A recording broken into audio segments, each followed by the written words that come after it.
Olá pessoal, todos bem-vindos a mais uma aula do canal Gênios da Física. Na aula de hoje nós vamos continuar a playlist denominada Cálculo Variacional, o chamado princípio de Fermat da reflexão, ou também conhecida como lei da reflexão da ótica geométrica. Bem pessoal, nós sabemos, que a ótica geométrica ela tem como princípio, como estudo, mais direto, a luz, Então digamos que você tem aqui um espelho, um espelho plano, e aí você tem dois pontos, A e B, Esses pontos, eles têm índice de refração que eu chamei NA e índice de refração NB, O índice de refração é uma espécie de velocidade relativa da luz em relação ao vácuo, onde a velocidade da luz é C, 3 vezes 10 a oitava metros por segundo, tá? Então, cada ponto A e B tem índice de refração diferente, distinto, e aí esse ponto A está a uma distância Azinho do espelho e o ponto B está a uma distância Bzinho do espelho. E aí a pergunta que você se pode fazer é a seguinte, nós já sabemos que a geodésica, cartesiana, como nós já fizemos aqui no cálculo variacional, a geodésica é o caminho mais curto, E o caminho mais curto para o sistema cartesiano, é a reta, Então nós sabemos que a natureza ela adora, minimizar a energia, por exemplo, Então nada mais justo do que a luz percorrer a distância de menor caminho, E esse menor caminho é uma reta. Então, se você quer sair do ponto A ao ponto B, existem infinitas possibilidades de reta incidirem sobre o espelho, refletirem e atingirem o ponto B. Por exemplo, você pode sair do ponto A aqui, através da trajetória em linha reta, preta, e chegar em B. Você pode partir aqui do ponto A para o B na linha reta azul ou na linha reta vermelha. Então, parando para pensar, dessa forma tem infinitas possibilidades de sair do ponto A ao ponto B em linhas retas, colidindo com o espelho e sofrendo reflexão e passando por B. A pergunta é, qual é o caminho que essa luz, ela vai escolher para sair do ponto A ao ponto B? Então, esse é o problema, essa é a ideia, que nós vamos iniciar aqui a análise e tentar chegar a uma conclusão, ao longo da discussão, perfeito? Então, para sistematizar essa ideia, eu coloquei aqui o mesmo desenho, e aí, novamente, a distância de A para o espelho, ponto A é Azinho, distância do ponto B para o espelho Bzinho, está aqui o espelho plano, e aí eu vou escolher aqui aleatoriamente um desses feixes, dos infinitos, eu vou escolher um dos feixes que vai sair de A, refletir no espelho e chegar em B, em uma linha reta, já que a geodésica no plano cartesiana, a menor distância entre dois pontos é uma reta, perfeito? Então, esse ponto de colisão com o espelho eu vou chamar de C, Então, de A a C é uma linha reta e de C para B também, E aí eu vou chamar aqui esse ponto C em relação à base de altura Y, genérica, e a distância entre os pontos A e B é uma distância que eu chamei de L, L é fixo. Então, se L é a distância de AB e a projeção aqui do B no espelho a essa distância de C é Y, então esse cateto aqui desse triângulo retângulo, é o todo L menos Y. Tá aqui, Essa distância daqui para cá, esse cateto L menos Y, esse outro cateto do triângulo de baixo é Y, e a distância total de A a B é L. Perfeito? Então a gente sabe do cálculo variacional o seguinte, que a velocidade é a derivada do elemento infinitesimal de comprimento dividido pelo tempo. Então, se você quer saber o tempo mais curto, então você vai isolar o t aqui, então o dt é ds sobre v. Mas aí você lembra da definição do índice de refração. O índice de refração, ele é uma espécie de velocidade relativa da onda num determinado meio em relação à onda no vácuo, que ela viaja com c. Então, n, por definição, é a velocidade da luz sobre a velocidade da onda naquele meio. Tá? E aí, toda análise que nós vamos fazer aqui é considerando um meio chamado homogêneo e isotrópico. O que significa isso? Um meio homogêneo significa dizer que a mesma porção, as mesmas propriedades ópticas, por exemplo, do ponto A, são as mesmas em torno de B. Então, isso significa dizer que os índices de refração NA e NB serão iguais. Vou já fazer a análise aqui. E o meio isotrópico significa dizer que a velocidade da luz, da onda naquele meio é a mesma em qualquer direção. Perfeito? Né? Esse V aqui é o mesmo em qualquer direção que você tomar aqui nesse espaço, né? Então, o nosso dt é ds sobre V, e quem é o V isola aqui. V vai ser C sobre N. E aí fica essa equação, né? O caminho infinitesimal, né? Nesse espaço a gente sabe que é em coordenada cartesiana dx² mais dy², raiz quadrada. E aí você pode, né? Dependendo do problema que você for analisar, né? Você sabe que você pode fatorar tanto dy aqui quanto dx. Depende muito de que tipo de variação você irá fazer ao longo da discussão. Por exemplo, para a lei da reflexão, em geral você escolhe a variação dy. Você fatora dy aqui, fica 1 mais dx sobre dy ao quadrado, que eu chamo de y'. E esse n, índice de refração, em geral, ele não é uma constante. Em geral, ele é uma função que depende de x e y. Se você não sabe, esse índice de refração depende da pressão, depende da temperatura, depende, por exemplo, do comprimento de onda ou a frequência, né? Depende de uma série de parâmetros, da densidade do meio ali naquela região. Então, ele é uma função, né, que depende a priori de muitas variáveis físicas, né? Em geral, de x e de y, tá?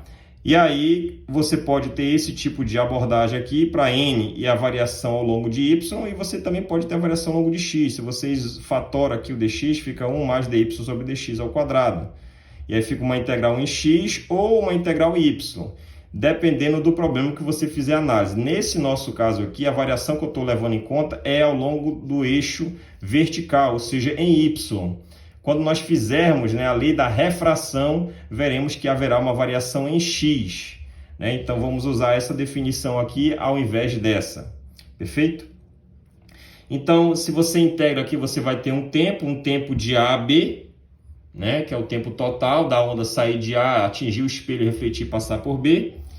E o que é esse tempo AB? Na verdade, é o tempo que a luz leva de A até C e de C para B. Está aqui, ó. E aí, né, considerando que esse n seja uma função constante, né, e considerando o meio homogêneo isotrópico, então o mesmo n para A é o mesmo n para B. Então, vou chamar tudo de n, né? Então, aqui vai ficar NA sobre C.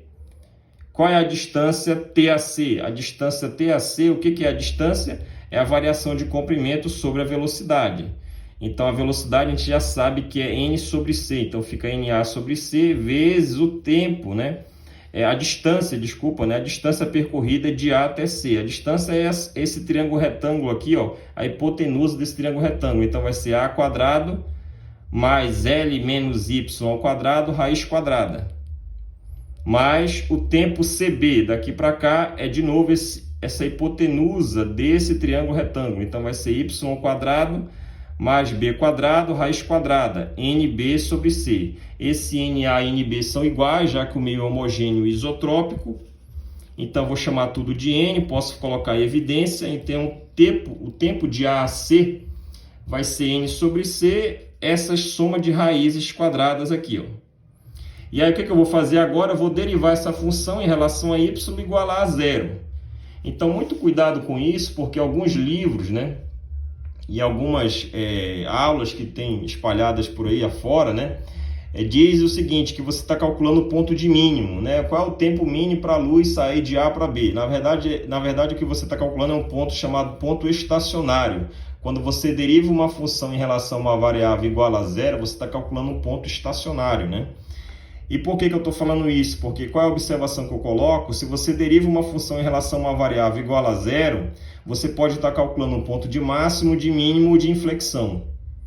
E então, existe três possibilidades derivando uma função igualando a zero. Então, qual dessas vai ser? Você precisa calcular a segunda derivada para fazer uma análise mais conclusiva. Então, se você deriva a função em relação a uma variável igual a zero, pode ter três opções. E aí, para saber qual dessas três é possível aplicar no teu problema, né, você tem que calcular a segunda derivada da função em relação àquela variável. Se a segunda derivada da função em relação à variável for menor que zero, ou seja, a concavidade for negativa, então é um ponto de máximo. Se você calcular a segunda derivada em relação à função, né, pela segunda vez e for maior que zero, ou seja, a concavidade positiva, você tem um ponto de mínimo.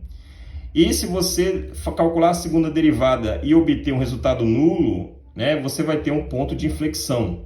Né? Exatamente, se você calcular o limite pela direita ou pela esquerda, você vai ver que pela esquerda vai dar, por exemplo, concavidade positiva e a outra vai dar negativa, à direita, né? E vice-versa, beleza?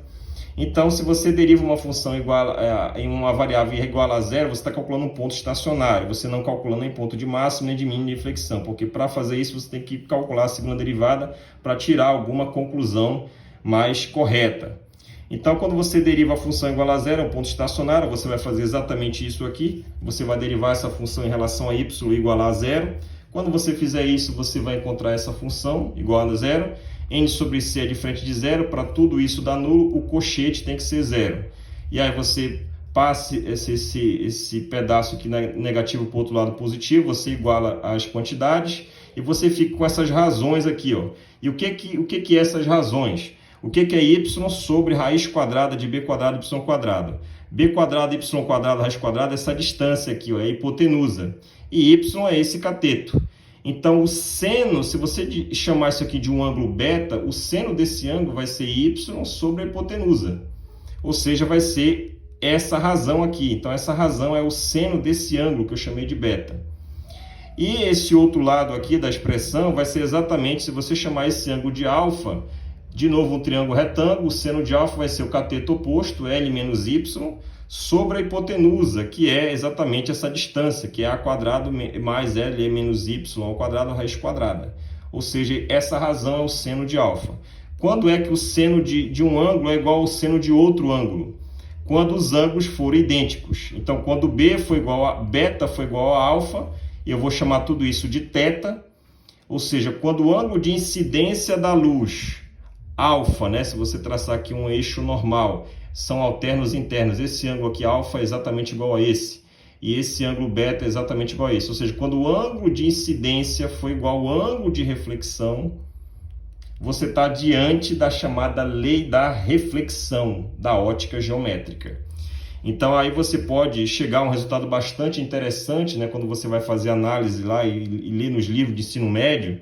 Você tem um espelho, você tem um ponto A e B distantes de um comprimento L, né? E no mesmo meio homogêneo isotrópico, com o mesmo índice de refração N. Distante Azinho, o ponto A do espelho, e o ponto B do espelho, uma distância Bzinho. Aí você desenha um ponto imagem desse ponto dentro do espelho, que eu chamei de B'Linha, e a mesma coisa você vai fazer para A. Equidistante do espelho, vai ter um ponto imagem dentro do espelho, a linha. Aqui a mesma distância do espelho é A, né, para ambos os pontos dentro e fora do espelho, aqui também B e B.